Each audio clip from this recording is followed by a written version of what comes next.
Hello students, मैं कक्षा 10वीं वाले विद्यार्थियों को इस वीडियो में हिंदी सब्जेक्ट के बहुत ही महत्वपूर्ण प्रश्न बताने वाला हूं और ये वीडियो जो है आखिरी पार्ट है। ठीक है, पेपर से पहले तैयार कर लो इन सारे प्रश्नों को, आपके लिए ही ज़्यादा फायदेमंद रहेगा। और जितना मैंने आईएमपी प्रश्न दिया है उन सबको आप लोग देख लेना।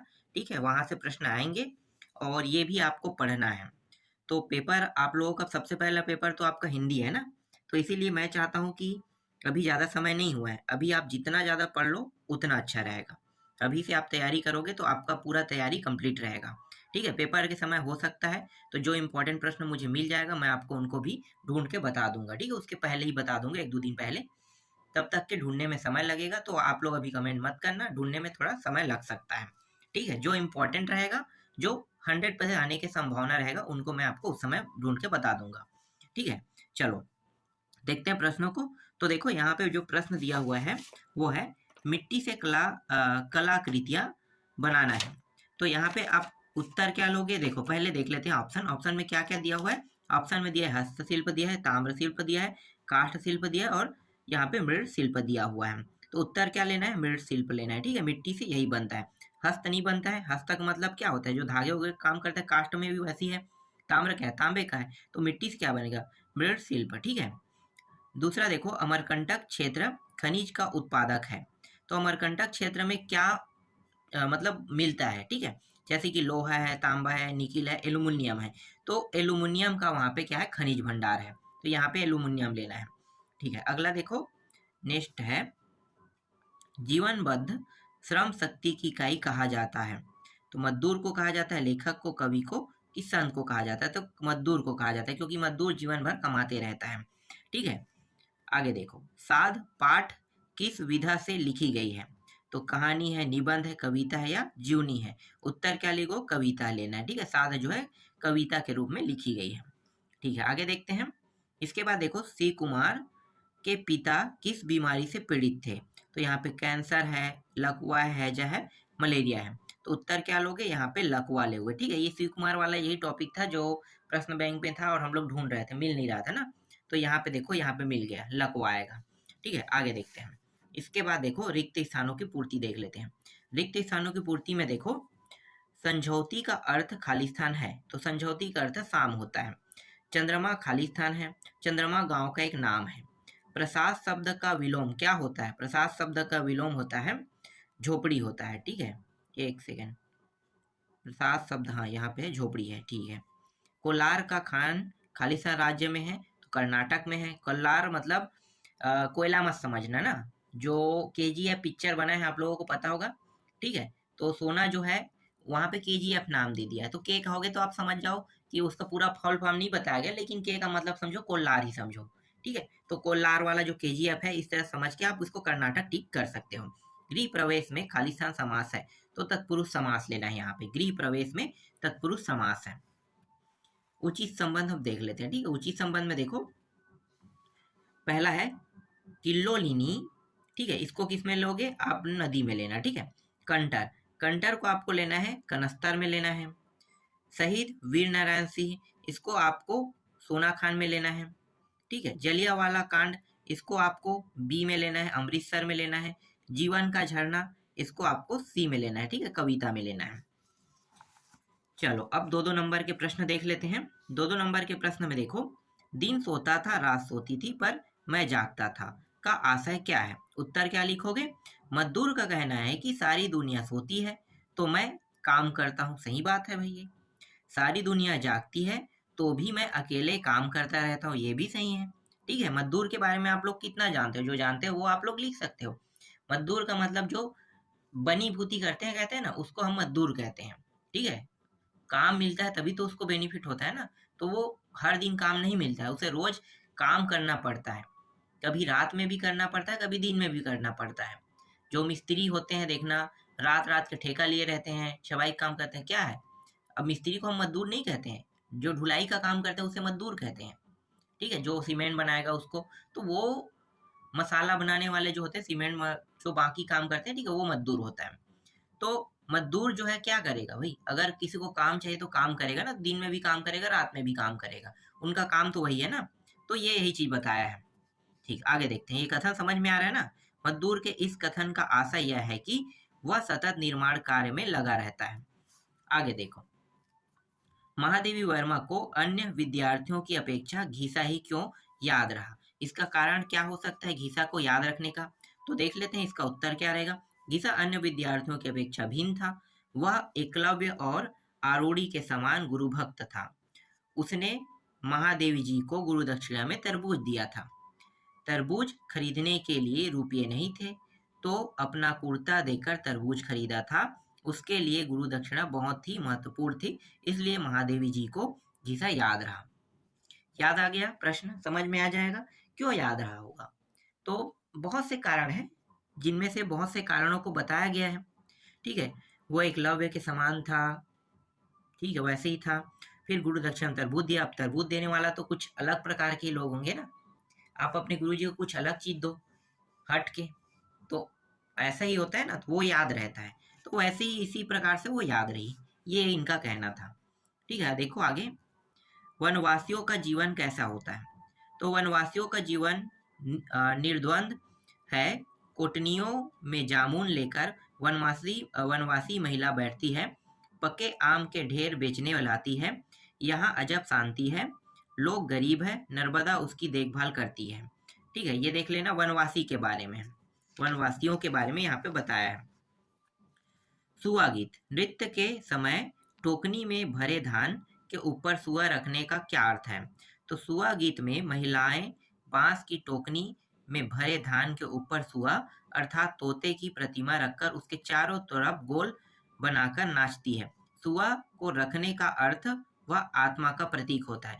ये सुआ गीत, ठीक है, क्या होता है सुआ गीत, एक मिनट, उसमें तो सुआ गीत में मुझे याद नहीं आ रहा है, शंकर जी वाला है क्या?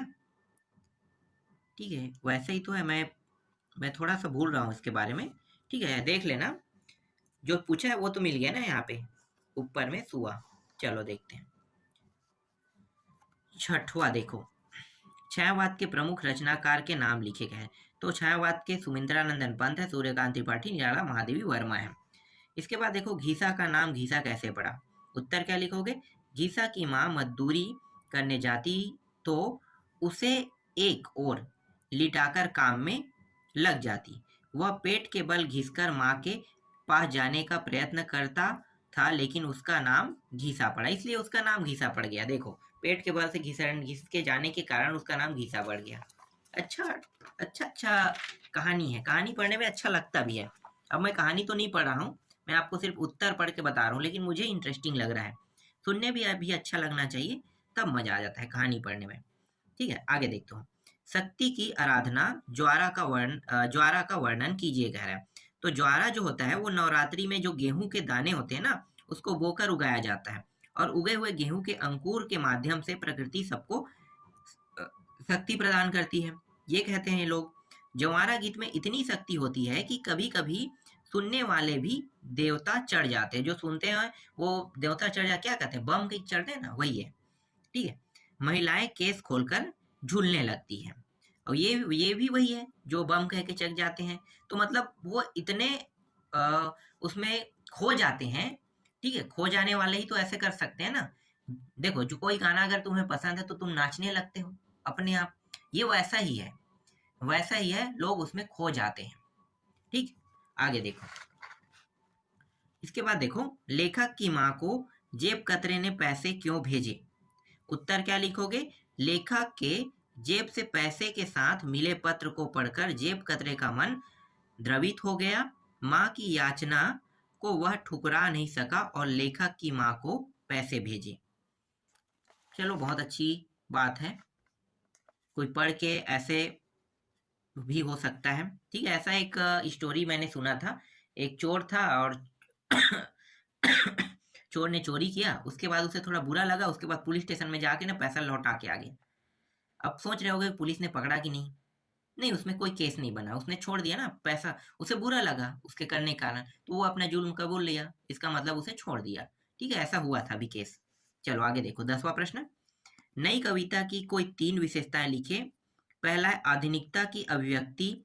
आधुनिकता नई कविता के केंद्र में प्रतिष्ठित है। आधुनिक विषयों के क्षेत्र में होने वाली खोजों विज्ञान के प्रसार से उत्पन्न विचार तथा भागवत परिवर्तनों की अभिव्यंजना नई कविता आधुनिकता के रूप में करती है। दूसरा है शिल्पगत नवीनता। नई कविता के कवि नए प्रतीक व नए उपमानों को ढूंढते हैं और ईमानदार अनुभूति को वाणी देते हैं। जैसे मेरे सपने इस तरह टूट गए जैसे भूजा हुआ पापड़ है। तीसरा है लघु मानववाद की प्रतिष्ठा। नई कविता के केंद्र में मानवता की तो प्रतिष्ठा है ही, साथ ही लघु मानववाद के प्रति भी अधिक सहानुभूति है। ठीक है, ये कहना क्या चाहते हैं मुझे कुछ समझ में नहीं आया, इसको अब तुम लोग रट लेना। ठीक है, क्योंकि थोड़ा सा लक्त टॉपिक दिया है, लघु मानवतावाद की प्रतिष्ठा कह रहा है शिल्प और आधुनिक बोल रहे हैं, तो ये थोड़ा पढ़ने वाला है, रटने वाला। विशेषता की बात कर रहे हैं ना, और हमेशा विशेषता को कुछ ऐसे तरीके से लिखा जाता है जो समझ में ही नहीं आता है, हमेशा ऐसे ही रहता है, विशेषताएं समझ में नहीं जाता, रटना पड़ता है वैसे चीजों को। चलो आगे देखें। 11वां प्रश्न है मजदूर नहीं होते तो हमारी दुनिया के विकास कार्यों का क्या होता? कल्पना कर अपने शब्दों में लिखिए, कह रहा है। तो मजदूर नहीं होते तो दुनिया के विकास का कार्य रुक जाता। पहला है जैसे कि खेतीहर मजदूर नहीं होते तो अन्न के लाले पड़ जाते। खदानों में काम नहीं करते तो कारखाने नहीं बनते। फैक्ट्रियों में काम नहीं करते तो माल तैयार नहीं होते। हथियार की फैक्ट्री में काम नहीं करते तो हथियार नहीं बनते।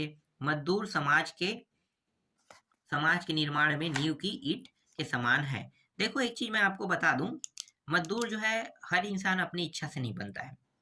मजदूर वही इंसान बनता है जिसके पास करने के लिए अपने या तो साधन ढूंढने के लिए आप उसके पास एक सीमित आय नहीं होता है, तो उसे उस काम को मजदूरी में करना पड़ता है, उसी को हम मजदूर कहते हैं। तो इसी प्रकार लोग मजदूर बन जाते हैं। ठीक है, अब बहुत पढ़े लिखे लोग भी ऐसे कामों में चले जाते हैं। अब क्या कर सकते हैं, पढ़ लिखने के बाद अगर आपको आपके हिसाब से काम ना मिले, तो आपको नौकरी ना मिले, तो फिर क्या करोगे? एक तो आप अपना बिजनेस करने की कोशिश करोगे। ठीक है, बिजनेस करो, सक्सेस होगा तो बहुत अच्छी बात है। अगर सक्सेस नहीं हुए तो आप छोड़ दो, गिव अप करोगे। तो आप सोचोगे कि भैया मैं सक्सेस नहीं हो सकता, यही काम कर लेता हूँ। ये दुनिया की रीत है, सबको होता है प्रॉब्लम। हमें भी इस दुनिया में ये सारी चीजें झेलना पड़ रहा है। अब हम लोग काम कर रहे हैं, इस फील्ड में काम कर रहे हैं, तो हमारे लिए भी प्रॉब्लम है, क्योंकि हर चीज़ों को हमें देखना पड़ता है।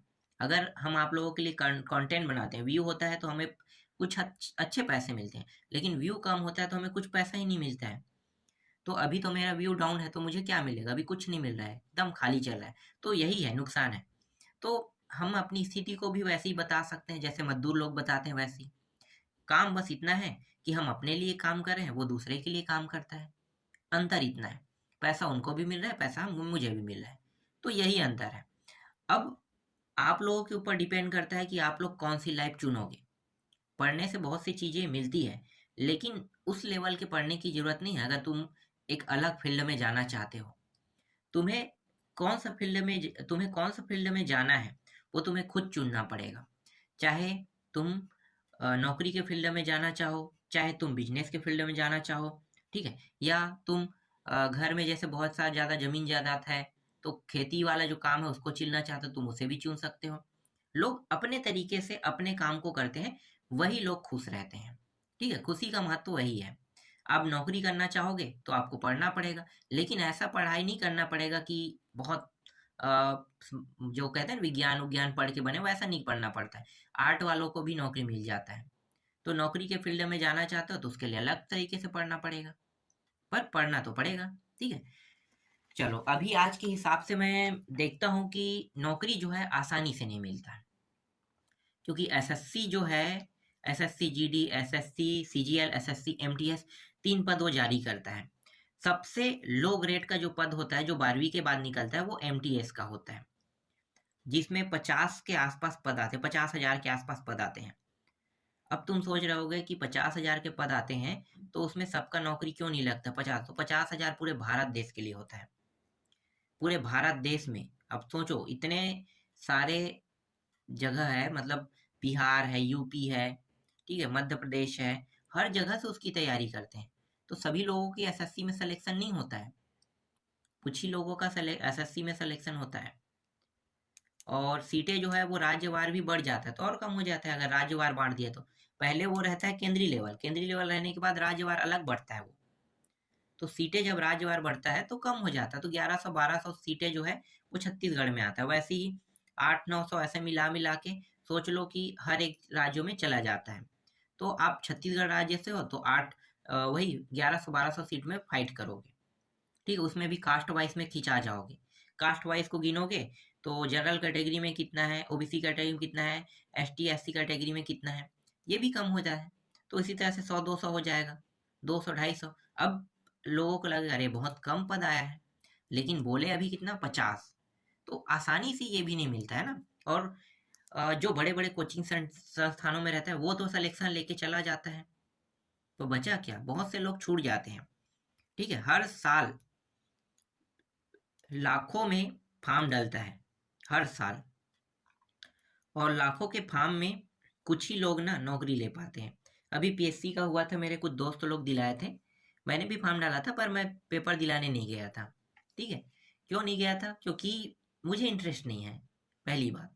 क्योंकि मुझे पढ़ाने में इंटरेस्ट है तो मैं पढ़ाना ज़्यादा पसंद करता हूँ, और मैं चाहता हूँ कि मैं पीएससी लेवल के बच्चों को भी एक यूट्यूब में एक बेहतर कोर्स दूँ, सोर्स दूँ और कोर्स दूँ, दोनों, कि मैं बता सकूं कि कौन कौन सा चीज़ आता है और कौन कौन सी चीज़ों को पढ़ना है। जैसे कि मैं यूपीएससी के बारे में बोलते रहता हूँ, क्या क्या सिलेबस क्या, क्योंकि मेरे पास बुक भी है यूपीएससी का, मैं खुद तैयारी कर रहा था, बाद में मुझे इंटरेस्ट नहीं आया तो मैंने छोड़ दिया।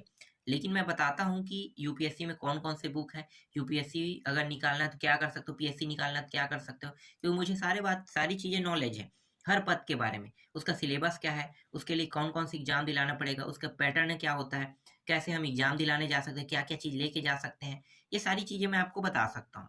तो जब तक के आप अपना सोर्स नहीं चुनोगे तब तक हम आपकी मदद नहीं कर सकते। अभी हम आपको सिर्फ पास कराने में अभी मदद कर रहे हैं, मतलब आपको अच्छा नंबर दिलाने में, ठीक है, कि कम से कम टॉप चले जाओ, अच्छा सोर्स करो, क्योंकि हमारा यही मकसद है कि आप लोग जितना अच्छा रैंक हासिल करो उतना अच्छा रहेगा हमारे लिए। और बाद में हम आपकी जब मदद करेंगे, जब आप कहोगे कि सर पीएससी का भी बताओ, यूपीएससी का भी बताओ, तो फिर वहाँ भी हम आपकी मदद करेंगे भाई।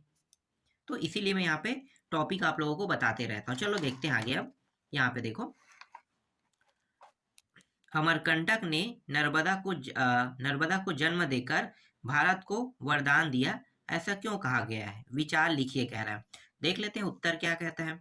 तो अमरकंटक से निकलने वाली जो नर्मदा नदी के मध्य भारत की सबसे बड़ी नदी है, मतलब ये क्या है, जो अमरकंटक से निकलने वाली नर्मदा नदी मध्य भारत की, हाँ ठीक सॉरी, मध्य भारत की सबसे बड़ी नदी है। इसके किनारे असंख्य आम, जामुन, सरई के पेड़ है। ऋषि मुनियों की यह तपोभूमि है। नर्मदा के उद्गम से मुहाने तक परिक्रमा की जा सकती है, और मध्य भारत से गुजरात तक कृषि और उद्योगों का यह आधार है। इसके किनारे बॉक्साइट के भंडार है। नर्मदा ने जबलपुर में संगमरमर का विश्व प्रसिद्ध केनियान बनाया है।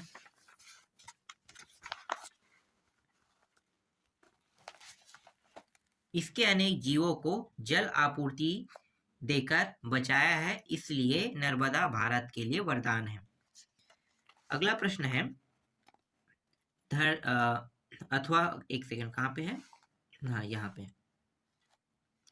धरती के हीरा से आप क्या समझते हैं, विचार प्रकट कीजिए। तुम धरती के अनमोल रत्न हो, धरती के दुख को दूर कर सबको आनंदित रखो, कह रहा है। ठीक है, अथवा में देखो क्या प्रश्न दिया है भाई, छोटा छोटा उत्तर दिया इसमें। युवक की बात पर गार्टसबी को विश्वास क्यों नहीं हुआ। तो देखो, युवक के पास पैसे भी नहीं थे और वह साबुन लाना वह भूल गया था, होटल का नाम और सड़क भी भूल गया था, इस प्रकार कि उसकी बातों पर गार्टसबी को विश्वास नहीं हो रहा था। आगे देखो, लेकिन अंत में हुआ था ना, इसकी स्टोरी मैंने एक और टॉपिक में बताया था। ठीक है, आगे देखें, आपके हिसाब से कौन कौन से काम गलत है जिन्हें हम नहीं कर सकते हैं।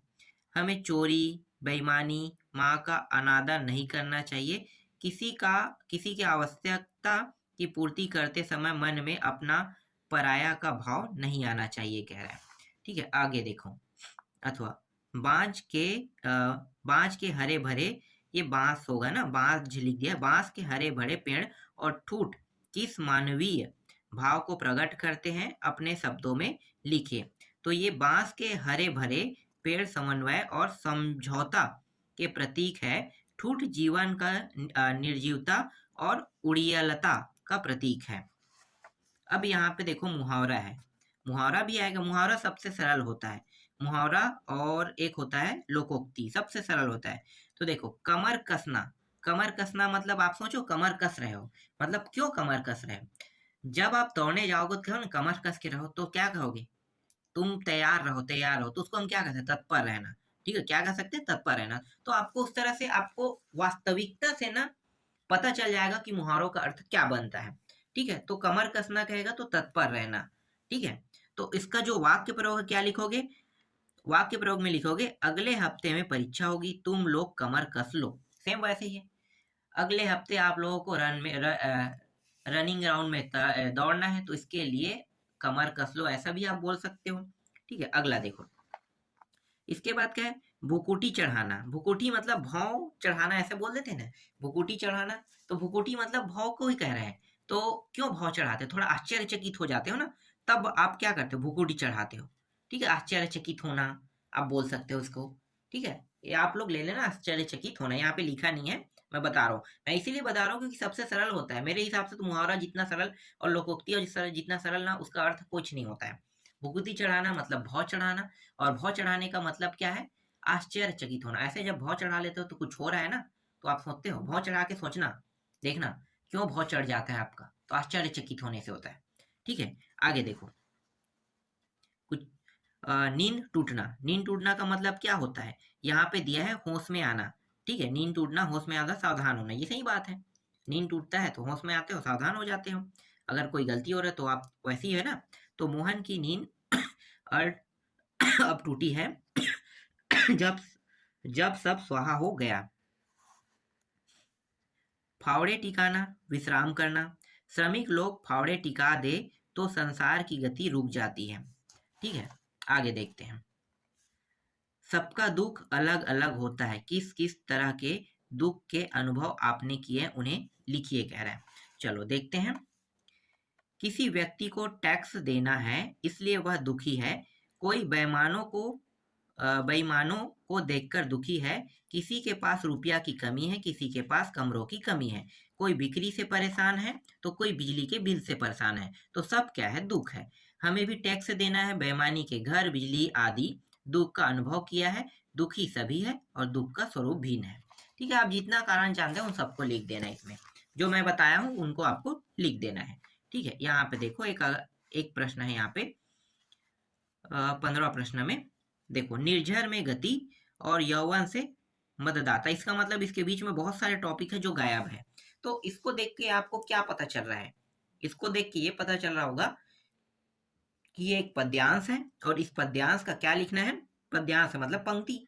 ठीक है, पद्यांश है, तो इस पद्यांश का आपको संदर्भ, प्रसंग और व्याख्या लिखना है। तो कौन से पाठ से है?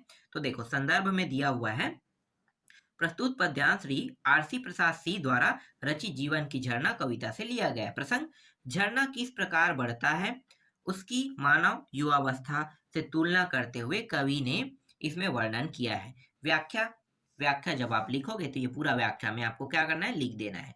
ठीक है, और विशेष भी लिखना है उसके साथ। तो इस तरह से लिखना है। अगर पंक्ति का व्याख्या करने कहेगा तो आप लोग डायरेक्ट व्याख्या मत करना, पद्यांश पहले संदर्भ प्रसंग, उसके बाद व्याख्या करना। ठीक है, इसी तरह से देखो यहाँ पे एक दिया हुआ है अथवा में। ठीक है, देख आया चंद्रग्रहण, देखता हूँ दृश्य अब मैं, पेड़ पर इस खेत की बैठा केला, एक बीते के बराबर। ठीक है, तो इस तरह से ये दिया हुआ है और बहुत लंबा चौड़ा है, यहाँ तक के दिया हुआ है। ठीक है, यहाँ तक देख लो, दू हृदय का दान उसको इस तरह से यहाँ पे दिया हुआ है। अब इसमें भी आपको क्या बताना है? संदर्भ, प्रसंग और व्याख्या बताना है। तो ये जो प्रसंग है इसमें कहाँ से? भाई केदार अग्रवाल का है। और ये काव्य क्या है? चंद्रग्रहण से लौटती बेरे। ठीक, दिया हुआ प्रसंग आपको बता देना इस तरह से कि ये चंद्रग्रहण नामक स्थान से लौटती समय खेतों में उगी चना और अलसी की फसल का वर्णन कर है। ये प्रसंग आप लोगों को बनाना नहीं आता होगा, मुझे पता है। ठीक है, तो ये किस चीज के बारे में बताना चाहे? जब आप लेटर लिखते हो तो विषय लिखते हो ना। तो विषय क्यों लिखते हो? विषय की जरूरत क्यों है? विषय की जरूरत इसलिए है क्योंकि आपको बताना होता है कि ये लेटर जो है हम किस लिए लिख रहे हैं। मान लो मैं छुट्टी के लिए लेटर लिख रहा हूँ और छुट्टी के लिए लेटर में मैं ये ना दर्शाऊं कि छुट्टी ना दर्शा के मैं कह दिया ध्वनि विस्तारक यंत्र ले लिया और बीच में मैंने क्या लिखा है, छुट्टी के लिए लेटर लिखा, लेकिन लिखना क्या चाहता था, छुट्टी के लिए, ठीक है। लेकिन मैंने वहां पे टॉपिक क्या दिया विषय में, फीस, तो वही विषय है। अक्सर यहाँ पे गलती क्या करते हो आप लोग कि जो जिस टॉपिक के बारे में बताना होता है उसके बारे में थोड़ा सा वर्णन करना, थोड़ा सा मतलब हेडिंग देना मुख्य मुख्य पॉइंट में, तो उसको हम प्रसंग कहते हैं। उसके बाद आप व्याख्या में उसको पूरा बता दो कि ये चीज होता है, ठीक है। व्याख्या और प्रसंग में अंतर, लेकिन प्रसंग क्या है, एक प्रकार का विषय है, समझो, ठीक। ये रहा इसका उत्तर, मैं आपको दिखा देता हूँ यहाँ तक और एक हिस्सा यहाँ पे विषय तक के, ये रहा, ठीक है। तो पूरा यहाँ पे हो गया, ठीक है। अब यहाँ पे गद्यांश आएगा, देख लो गद्यांश में दिखा देता हूँ। यहाँ पे ये जो धर्म एक व्यापक शब्द है, ठीक है। अगर ये आता है तो आपको उत्तर क्या लिखना है, मैं आपको इसका उत्तर भी दिखा देता हूँ। पूरा पढ़ने की जरूरत तो नहीं है, मुझे नहीं लगता है। तो यहाँ पे सबका पहले प्रश्न देख लो, य तक के, ठीक है। एक प्रश्न और है र, ठीक है, र तक हो गया। अब यहाँ पे सभी का उत्तर दिखाता हूँ। तो देखो अ में क्या है, शीर्षक धर्म दिया है और इसके बाद ब स द य र, सभी को उत्तर मिल गया, ठीक। अब शाला शुल्क, यहाँ पे देखो एक लेटर है। लेटर तो आप लोगों को बनाना आता होगा ना, शाला शुल्क माफ करने आर्थिक कारण बता दें, प्रचारक आवेदन पत्र कह रहा है, ठीक है। ये सेट बी में भी था और भी सेटों में है। और एक है क्या है, देखो यहाँ पे ये परीक्षा काल में ध्वनि विस्तारक यंत्र, देखो ध्वनि विस्तारक का नाम ले दिया हूं मैं। अब ध्वनि विस्तारक तो आप लोगों को पता होगा, कब आप ध्वनि विस्तारक यंत्र के बारे में, देखो यहाँ पे एक चीज नहीं लिखा है, विषय। आप लोग यहाँ पे गलती मत करना, ठीक है। प्रति पहले लिखते हो, फिर जिलाधीश को लिखना है, रायपुर, ये सब सही, जस्ट उसके नीचे में विषय लिखना है। और विषय में क्या लिखोगे, ध्वनि विस्तारक यंत्र हेतु आवेदन पत्र, ये आप लोग को लिखना पड़ेगा। इसके बाद महोदय फिर ये टॉपिक लिखना है, ठीक है। डायरेक्ट ऐसा नहीं करना है कि ये ऐसे ही ऐसे लिख देना, ठीक है। इस तरह से आपको करना है और ये पूरा टॉपिक ले रहे हैं। ध्वनि विस्तारक यंत्र के लिए आप लोग लेटर कब लिखते हो, जब बहुत ज्यादा शोरगुल होने लगता है और पढ़ाई में मन, मतलब पढ़ाई जो है आपका बाधित होने लगता है, तो उस बाधित को रोकने के लिए आप ध्वनि विस्तारक यंत्र का, जो मैं बोल रहा हूँ यही पूरा टॉपिक लिखना है आपको, ठीक है। तब आप उसके लिए लिखते हो, तो उसमें लिख देते हो कृपया इसे बंद कराने की कोशिश करें, ठीक है। इस तरह से, ये तो एक सिंपल शब्दों मैंने बताया, लिखूंगा तो ऐसा नहीं लिखूंगा, पर आप समझ गए, भावनाओं को समझो, ठीक है। आगे देखो, इसके बाद ये है निबंध। मोबाइल फोन है, छत्तीसगढ़ पर्यटन है, स्वच्छता अभियान, छात्रों की भूमिका जीवन में खेलों का महत्व और छात्र जीवन में अनुशासन दिया हुआ है। तो ये सब निबंध है। निबंध भी आप लोगों को बनाना आता होगा, नहीं आता है तो मैं बता देता हूँ। ये अंतिम वीडियो इसलिए मैं डिटेल से हर चीज बता रहा हूँ, हर चीजों को। जब आप एग्जाम में देखोगे ना तो आपको मैं ही याद आऊंगा, ठीक है। मैंने ये चीज बताया था, इसे ऐसे करते हैं, इसे ऐसे करते हैं, तो ये इसको ऐसे लिखते हैं, तो जैसा जैसा बताया वैसा आया है कि नहीं, ये पहले देखना, ठीक है।